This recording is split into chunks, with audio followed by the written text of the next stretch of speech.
Olá pessoal, Tony Rodrigues, Além da Notícia.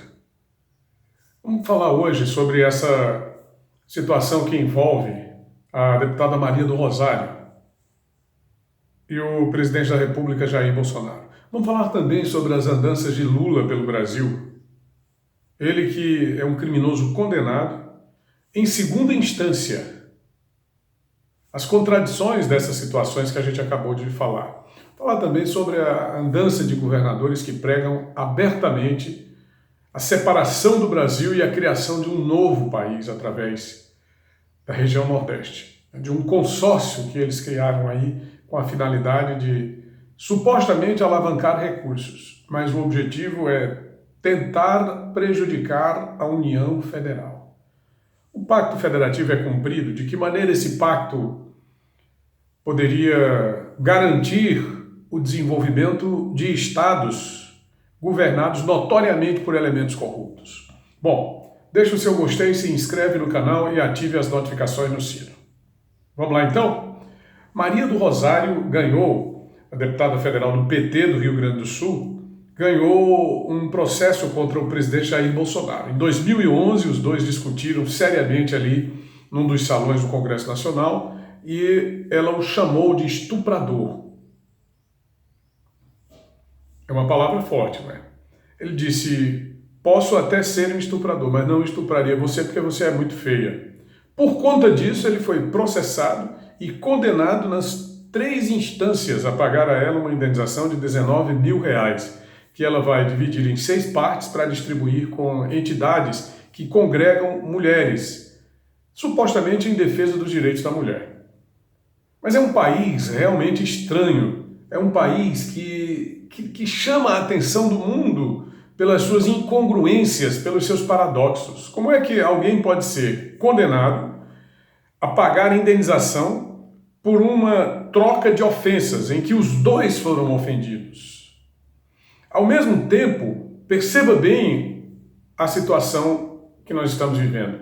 O presidente da República foi condenado em 3 instâncias por dizer coisas que ele o fez dentro de uma situação emocional pela discussão que estava tendo com a deputada. Ela não sofreu absolutamente nenhum arranhão por tê-lo chamado de estuprador.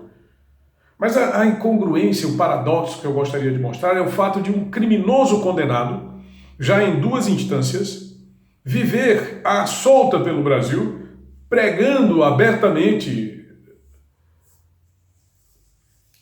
a insurreição civil. Felizmente ele não é mais ouvido, não é? E nunca foi. Era ouvido porque estava no governo e do governo todos gostam, embora geralmente no primeiro ano aconteça isso que está acontecendo ao governo Bolsonaro. Mas Lula é um canalha da pior espécie, é um ladrão e possivelmente mandante de assassinato. Possivelmente, porque existem suspeitas a partir de declarações do doleiro Marcos Valério, que era um dos procuradores do PT junto ao submundo da corrupção brasileira, e principalmente um dos procuradores de Lula, onde ele afirma peremptoriamente que foi Lula quem mandou matar Celso Daniel. É imprescindível que se chegue ao esclarecimento desse caso. Porque o que nós temos hoje é um sujeito que, além de corrupto, condenado em 2 instâncias e que deveria estar preso, não está preso por uma filigrana jurídica montada, por uma trepeça jurídica montada pelo STF, percorrendo o país como se fosse a alma mais inocente e mais ingênua do mundo, como se fosse um perseguido político, que não é, e fazendo campanha extemporânea, como se fosse candidato a presidente da República, que não será, por ter os seus direitos políticos cassados, em 2022.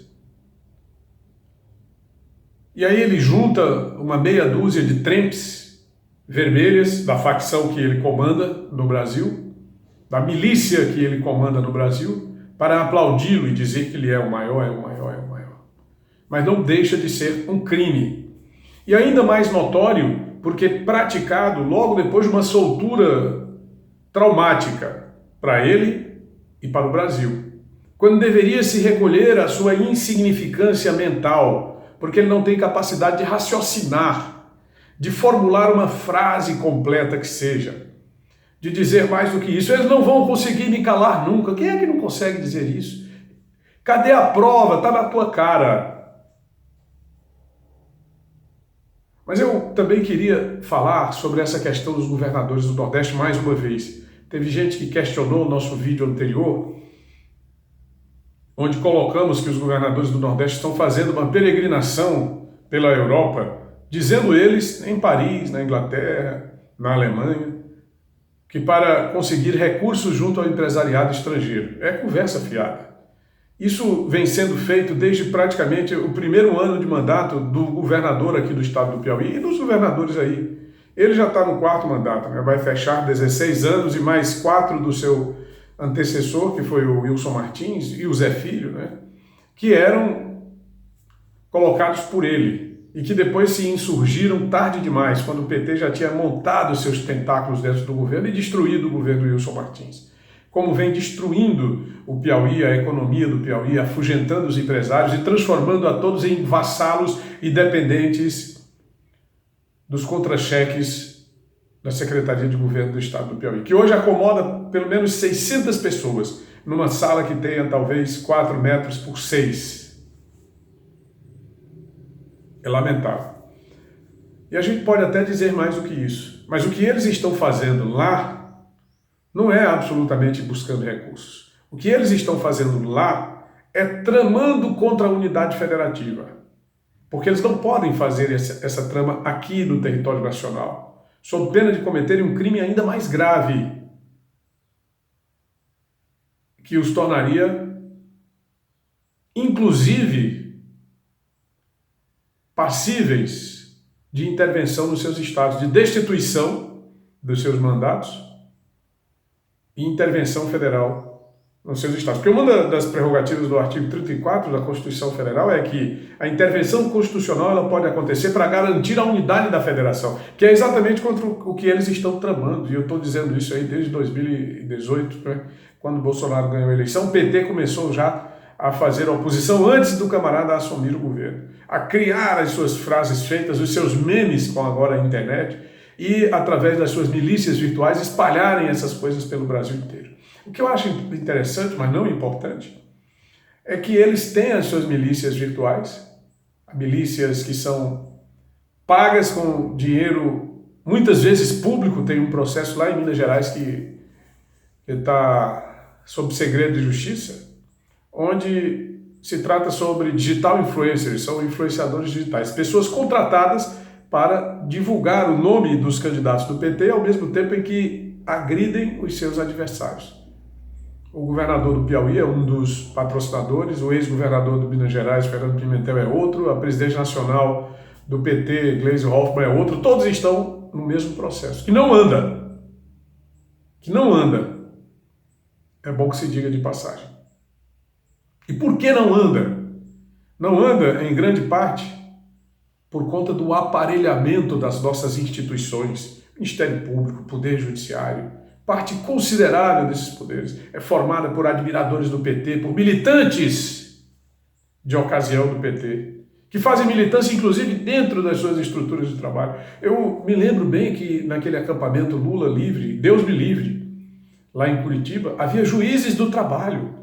E ele dizendo, olha, chamou o oficial da polícia, enquadrou o oficial da polícia, quando deveria ter sido dada voz de prisão a este mau elemento, que envergonha a instituição que ele deveria representar, que é a Justiça do Trabalho, que, aliás, o Bolsonaro já deu a resposta que essa gente precisa. Não em função disso, mas porque se trata realmente de um monstrengo da ditadura do Estado Novo. Mas olha, e que tem prejudicado muito, não é, os avanços do Brasil.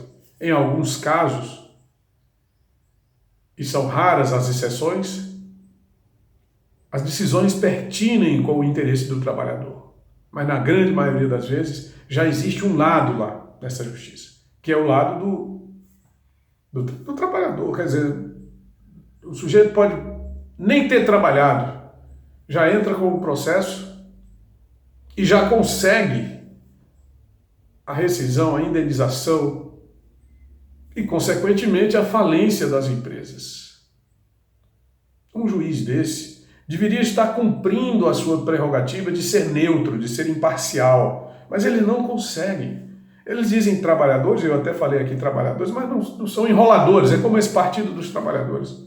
Na verdade, enroladores.